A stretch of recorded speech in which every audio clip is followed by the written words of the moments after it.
Okay, good morning all. First of all, I need to be quite honest and sincere with you. This is most for, this type of conference is most for practitioners. I'm a theoretical guy, so I know where my place, where is my place here with you. So I learn much more with you than you definitely will learn with me. So it's a sort of a sharing perspective. And so two things I think you should bear in mind. The first is that you are the practitioners, I'm the theoretical guy. Second thing, I'm not an IT guy, but as you probably know better than me, that because you are practitioners, IT problems or cybersecurity problems are not only an IT problem. So cybersecurity is not only an IT solution. And so, concerning this, I will make a presentation here and I will share with you some ideas. So the thing is, share with you some ideas, a few concepts related with the new vulnerabilities brought by cybersecurity, or what's the cyberspace. So I'll be focused on the idea of small wars, big data, and most of it, the concept of weaponization of social media. Because normally we don't talk much about it, but it's how social media could be or could work as a weapon, much more than only the fake news or the propaganda, which are also a form of war, how the social media could be weaponized. And so linked with the idea of social media, of course, big data is there, and how big data could be used as a sort of a geopolitical threat. So more than an IT thing, I will be focused on political science and most of it geopolitical perspective of cybersecurity, of the geopolitical perspective of big data, and the geopolitical perspective of social media.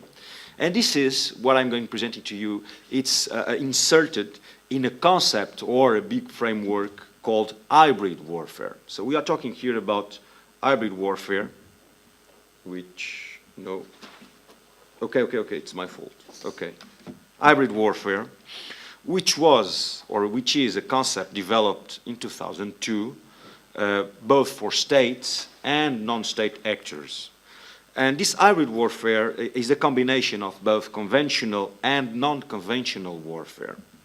What I mean with that, it's the combining of military and non-military actions, kinetic and non-kinetic actions, open actions and covert actions, avoiding most of it a direct confrontation. And this allows the perpetrator of this type of act a great flexibility of operationality with, like I told you before, kinetic and at the same time information actions and psychological operation. And so with psychological operations, we are right now entering what is called the narrative-driven operations or the narrative-led operations, which are the use of social media, the use of big data to change social perspective, to change political perspectives, in one word, to use big data to make social engineering. What, as you probably remember, Cambridge Analytica did a few months ago, or at least a few years ago, but it was discovered only a few years ago. So hybrid warfare, a great concept for states and non-state actors, with a great sense of flexibility, a great sense of operational and a flexible operational perspective. And this is a concept most developed in the last decade and a half, as I told you before, for both states and non-state actors that used hybrid approaches to pursue their political and military aims, and in some cases, skillfully combining military operations with cyber attacks, diplomatic and also economic pressure, and information propaganda campaigns. If we go to non-state actors, you have a huge branch of non-state actors that used hybrid warfare. And the Daesh, or the Islamic State, they are quite proficient in the use of that type of media, that type of hybrid warfare to achieve their own goals. So they were, of course, not the first to use social media for information activities and getting support, but they do it, or they did it, in a more effective way that their counterparts with similar ideologies or with similar perspectives. And so we have here 4 questions that we need to raise. The first, what is the role of social media and big data in hybrid warfare? How it is weaponized, social media and also big data? What techniques and tactics that non-state actors employ to support their political and military aims using big data and social media? And most of it, what effects they can achieve? This type of intervention was mostly used by non-state actors. You have the case of Hezbollah in Lebanon. You have the case, for instance, a quite peculiar case with the Chechen fighters in Chechnya. And most of it after the Ukrainian intervention, or the Ukrainian invasion, concerning the perspectives, General Gerasimov, the Russian general, talked about the doctrine of a non-linear warfare, where war is not declared, but war begins with actions of militant groups, state actors, with high-precision weapons, sometimes with shortwave radiation, lasers, or even with harming civilians. And so what I'm saying is that if you use hybrid warfare by state actors, I'm not talking about non-state actors, state actors, just like Russia, which they are quite expert in hybrid warfare, you have multiple simultaneous battlefields from land, air, sea, and of course, cyberspace. And so you have asymmetric tactics and indirect confrontation, and cyber war and information warfare that create disruption, confusion, and ambiguity. And at the same time, besides only the information perspective, which is propaganda, which is to create some disruption, which is to, in 2 words, social engineering, to change your behaviors, at the same time, it can be used for a tactical perspective. What I mean, it's a way to pass some doctrinal or operational perspectives. And we have here, for instance, what was called about 1.5 years ago, the stab intifada that was made by Hamas and some groups linked with Hamas, which there was an appeal to stab any Israeli that they can find in the streets.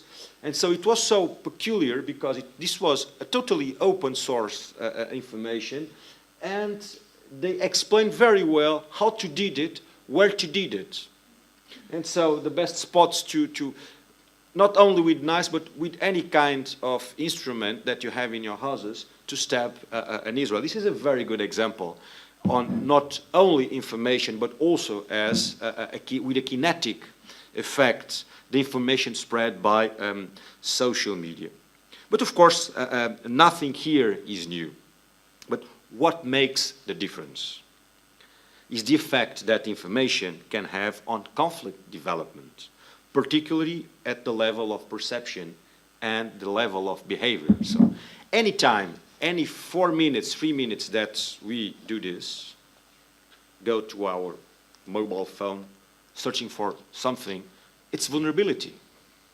This, if we receive here any kind of information that could be fake or not, this can change our behavior. So every 3 minutes, something is happening. And so if you go to a certain situation, imagine that you are a soldier, a military, that you are in the front line, and suddenly you receive the information that probably your wife or your, I don't know, your son or something happened. This will change your behavior. And so this is a sense of vulnerability. And of course, the states are working on this, but we have no idea if we can use a concept used by a sociologist called Ulrich Beck. He called what is called a reflexive modernity. So in a few sentences, I will explain what he used to say, which is the more technology we have, which allows us better life, of course, at the same time, the more vulnerable we are. Why? Because we have the capacity of reflection. We can see ourselves better than we saw before. And seeing ourselves through technology, we have the sense, we have a comprehensive approach, a whole approach, and we can see ourselves. And seeing ourselves, at the same time, we have the sense of our vulnerabilities and of our risks. And so having the sense of our risks, it's a rising of the vulnerabilities and will change our behavior. So imagine that if I don't know that there is a gun outside, I wouldn't feel at risk. But if I have the perception that I have a gun there is a gun outside, my behavior will change. Even if that gun won't kill me, but there is a gun outside, and it's a question of perception. And with technology, we have a different perception of our perspective. We can reflect on ourselves. We have a different perspective of reflection. And that perspective of reflection, we give different vulnerabilities. And so, we know that types of unstructured data files include email messages, documents, social media, videos, imagery, audio files, presentation, and web page. This is examples of big data. But such data might be generated by humans or by machines, such as unmanned reconnaissance platforms and remote imagery devices. Intelligence machines, for the first time, can analyze both structured and unstructured data, giving the data meaning in terms of relationships, patterns, and association. Without this type of computer system, most of the world's data collection will be wasted. Moreover, the more structured and unstructured data that is fed into intelligence machines, the more effective and efficient that they become through learning. So all this data, all this information is gathered, at the same time allows us the different perspective, but at the same time they can be used against us. So, but understand information warfare also as a kinetic warfare, I'm saying here. And social network media seems to have become the weapon of choice of a non-state actor to fight asymmetrically. It is an offensive capability intended or designed to be applied to a military object or an enemy combatant. For at least 5 reasons. The first reason is it can create effects that are disproportionate in relation to the investment. So it's cheaper. The effects that support the goals and objectives of multiple actors fighting in the social network media sphere, including in the influence perceptions of what is going on, can in turn inform decision-making and behaviors of relevant actors. Third, it facilitates recruitment. Fourth, the impact of visual violence in Western society is crucial. Why? Because at least in Western society, we are not used anymore to deal with violence. At least violence that is proposed by political aims or violence with political aims. And suddenly we are not used anymore with that. And we cannot deal from a political perspective or a social perspective with violence that was motivated for political aims. And we cannot deal with that. And some non-state actors know about it, and they show permanently this kind of messages, creating the sense of vulnerability that I told you before.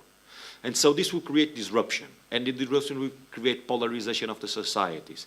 Polarization of the societies will change the political perspective of that societies and will change the political order. See what is going on right now in Europe. And so one of the attacks, it's definitely the cyberspace. And you know probably better than me, 2 types of attacks or 2 types of vulnerabilities. The first, networks of or computer systems, critical infrastructures that could affect our daily lives, transports, energy, and so on. And the second one, it's the so-called narrative-driven operations, particularly through social networks. That is a difference between, what I mean is that the difference between cyber war and information war is increasingly blurred. It's not just kinetic actions, but also the objective is to influence attitudes and behaviors.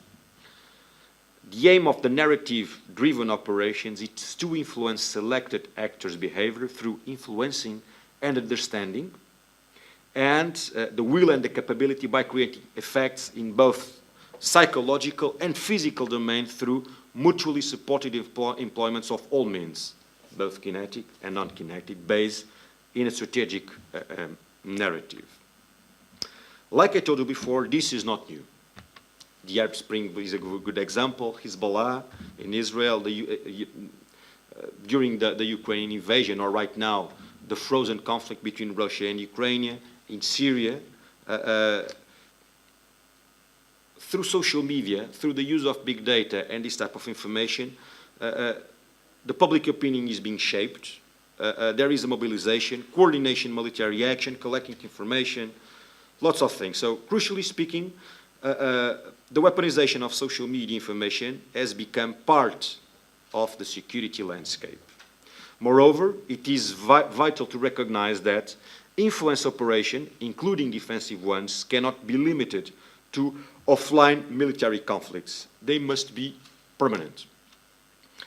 And so, having this in mind, I will use a concept that was developed by the strategic communication branch of NATO, and they can explain very well how social media could be weaponized. Sorry? Yeah. And so there is at least 6 ways on how social media could be could be used as a weapon. So this was created by the Stratcom of NATO. Actually, it is this guy, Thomas Nissen, Danish, from the Royal Danish Military School, that creates this idea. This is not mine. But I will explain a little bit more what each action could represent in terms of a military conflict or in terms of a hybrid conflict. The first, of course, through social media, you can collect intelligence and information, intelligence collection. Intrusive or not, you can assess the content of the conversations and profiles. You can use what is called SOCMIN, social media intelligence. I don't know if you are familiar with that concept. So more than open source, you have SOCMIN, social media intelligence. You can use social media intelligence through bag of words or through developing some computer language that can create, that can develop patterns, and then through that patterns you can understand what is going on. So you have with algorithms and stuff like that, but you know this better than me. So this intelligence perspective or collecting information can contribute to what is called the target audience analysis, and can support at the same time what is called also the PsyOps, psychological operations. You can use it also, especially in early warning signals. For instance, the Russians used that a lot during the frozen conflict with Ukraine through positioning profiles in Ukraine. And at the same time, you have the targeting, target definition, where you can identify potential targets for military action. And at the same time, you can use hacking in social media. Then you have the cyber operations. You have the cyber operations, defensive or offensive. You can target social networking platforms through changing profiles, hacking, with DDoS on websites, password hacking, content display, you know. So the point is to prevent you from communicating, from access information. You have a very good example of this. It was in 2015 when the Syrian Electronic Army attacked the Twitter account of the Associated Press. There are lots of examples, but this one is quite paradigmatic because the Syrian Electronic Army, which is a branch of Bashar al-Assad army, they attacked one account of the Associated Press saying that there was a bomb that exploded in the White House, and that Obama was, during that time, injured. This created thousands of millions of prejudice in the US market in 3 minutes. Talking about 3 minutes, the time need for Associated Press to deny that information. So changing the information, this is more than fake news, because they prove, and so it was an attack directly to some social media. And so this creates millions of prejudice in the US stock market.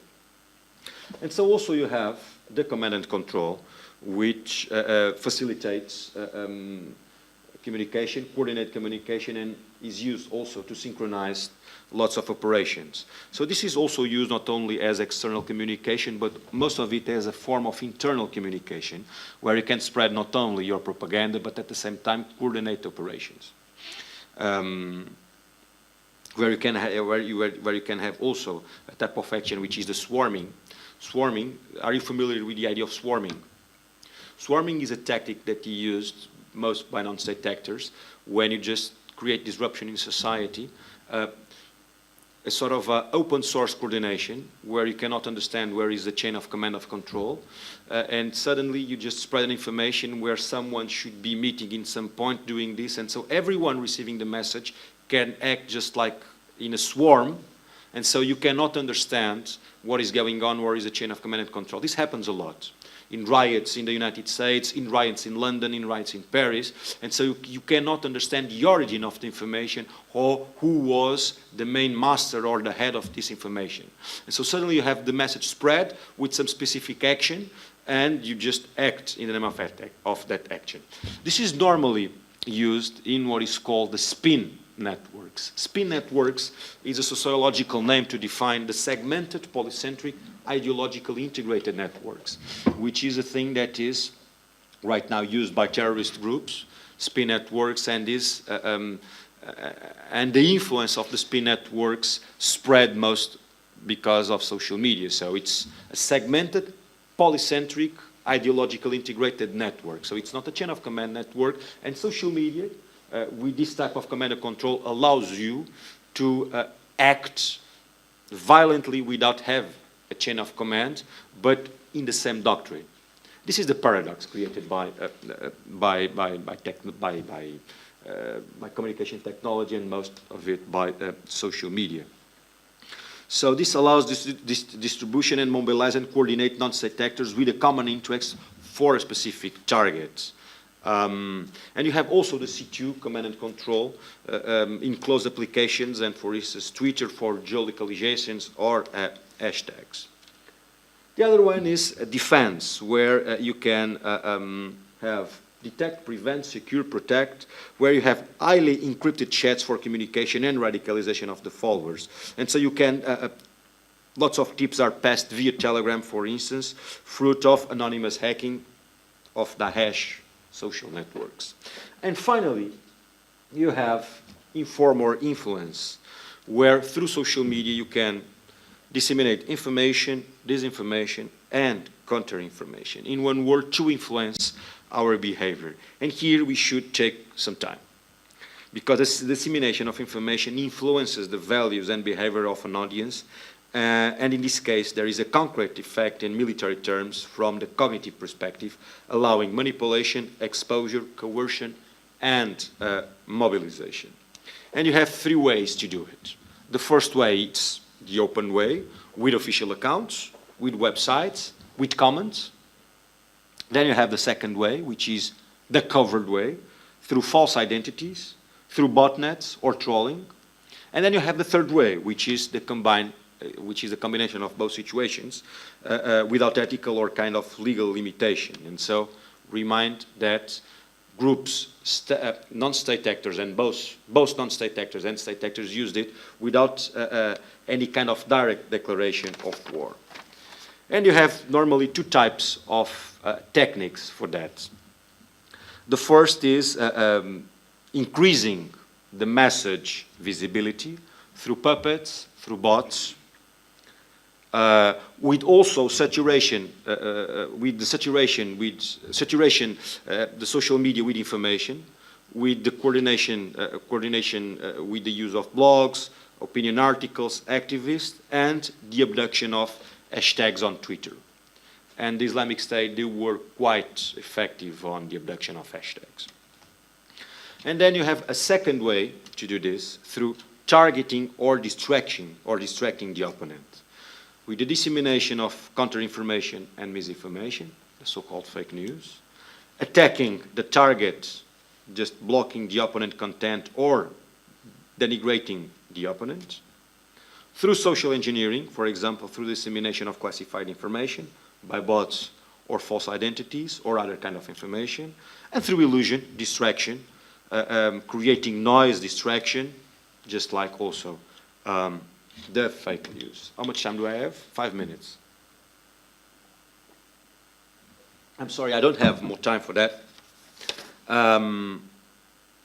I really would like to give you some examples that were used by the Daesh, but unfortunately, I don't have enough time, and giving the example of Daesh, you could understand the direct effects that this have in our society, not only in the perception, but most in the intentions, or in terms of tactical actions of Daesh. But just let me tell you a few facts here. In 2005, Zawahiri, the number one, the number two of Al-Qaeda in that time, right now the number one, said to Zarqawi, which was one of the founders of the Islamic State in Iraq, that, quoting him, "We are in the middle of a battle, and that battle, or crucial part of that battle, is in the media." And so they assume that media was crucial to changing minds, and they have a strong role in media. And after 2005, they assume social media as also a war platform, which was definitely more efficiently used by the Islamic State 10 years after. And so in 2014, take for instance, there was more than 50,000 Twitter accounts used by the Daesh. And those Twitter accounts were created by humans, not by bots. So they were just assuming that this was a strategical space for them. And so right now, they are using more that space because they don't have right now a physical space, or at least they are trying to look for a physical space. And so they use what is called a cyber caliphate to spread their own message, to become global and to achieve lots of audiences. And at the same time, not achieve audiences, but at the same time coordinating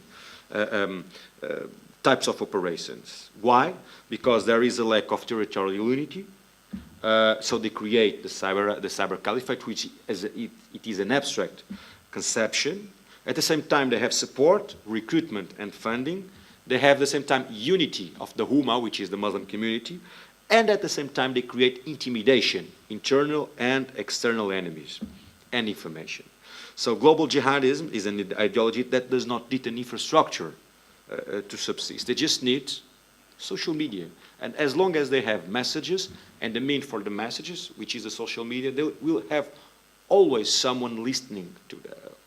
They will always have an audience, and an audience open to listen to them and to act in the name of them. I can talk a little bit about the message, but I don't have time to explain the message. But you have just a graph where you can understand where are the ISIS supporters tweeting from, most of it from Saudi Arabia, but look, United States. This is from 2015. Let me interrupt. Okay. It will be a lunch break now. If you want, we can stay and maybe finish this section. Yeah, I'm just finishing. In yes. 2 minutes, I'll finish this. Okay. Thank you for your patience. I will just finish, and I will just show this. This is information spread by. I will lift. This is an information that was spread by the Daesh in 2017. Okay. This is information that was spread by the Daesh in 2017, which is quite interesting. So they just assume that there is a failure in the media war, and the Western countries, they are losing the media war with them. And this is quite interesting because they assume that there are 40 intelligence offices that are fighting the Islamic State on different online websites. They know everything. There are more than the accounts that have been deleted on social media and websites so far.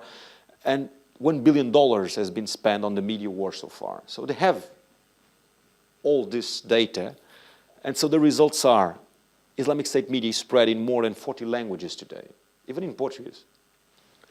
More than 35 new releases every day in Islamic State anti-supporters, such as photo reports and others. Most of audio. They use a lot of audio.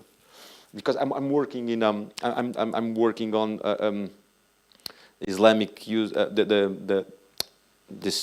I'm working on the weaponization of social media used by the Islamic State, but mostly focused on Portuguese audience. And so I'm analyzing all the videos that are focused on Portuguese audience, and it's quite interesting what they do. So they just create a quite interesting methodology. And so Islamic State release spread in main famous websites, both Twitter and Facebook. Actually, they don't use very well the Facebook. They just use Facebook only for recruitment and the first approach. They use most of it Twitter, and through Twitter they just invite to go to different forums, and you just enter in dark and you go to deep and dark web. And you have, take for instance, almost 20,000 posts related to Islamic State written every day on social media. And so you have the abduction of hashtags, and so they just control social media. And of course, more than 1,000 new accounts are made by Islamic State supporters each day on Twitter. So this is incredible. So just think about it. I know this might sound a little bit of propaganda made by the Daesh. I'm not saying, this is a disclaimer, I'm not making propaganda for Islamic State, okay? But this is quite interesting, because those data, they are correct.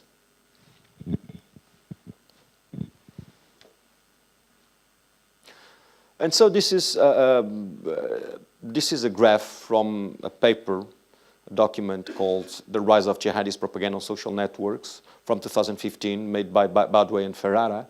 And so where you can have, you just can compare the use of tweets, the ratio of tweets, with some happenings in the field. And so you can create a correlation. So the more tweets you use, the more violence you will have. And so you have violence. This is divided in four branches: violence, theological information, sectarian information against the Shia, for instance, and few names. So which is some figures they use to spread their message. And you can compare with some happenings here. Crucifixions, Mosul, captured, some capture of gas battle, some in Shahir, some violent attacks, Sakiri. So just to have an idea. And then finishing, you have a quite interesting document that was spread via Telegram in 2016. You can find it in the internet. Part of it is in Arabic, other part is in English. That is Media Operative, You Are a Mujahid Too. So, which is a specific form of jihadi acting is, you cannot be in the field with physical operation, but you can also be a jihadi member or an Islamic State member if you act through social media. And so this is the main ideas. Everything that angers the enemies of Allah, be it speech or deed, anything, all is a form of jihad. Media weapons can be more potent than atomic bombs. Far-reaching potential to change the balance in respect of the war between Muslims and their enemies is no less important than material. Okay, this is the idea that they need to assume that social media are crucial for the battlefield, as a battlefield. And so they, in this document, they described very well how to use social media to become a jihadi through the social media. And you have free access there. Create a coherent narrative with positive and alternative perspectives, with quite emotional rewards and with ideological appeals, comprehensive and rejection-based counter-speech operation, and of course, the weaponization of information. So everything is there. What I'm saying is that this is a type of hybrid warfare that can be used by state actors and non-state actors. Concerning state actors, the Russians are expert on doing this. At the same time, using non-state actors as a sort of proxy warfare. But also, it is very well used by non-state actors, and the most proficient ones are, unfortunately, the Islamic State. This is only an idea to understand how big data, how social media are tools for what is called small wars or hybrid warfare. Thank you very much for your attention.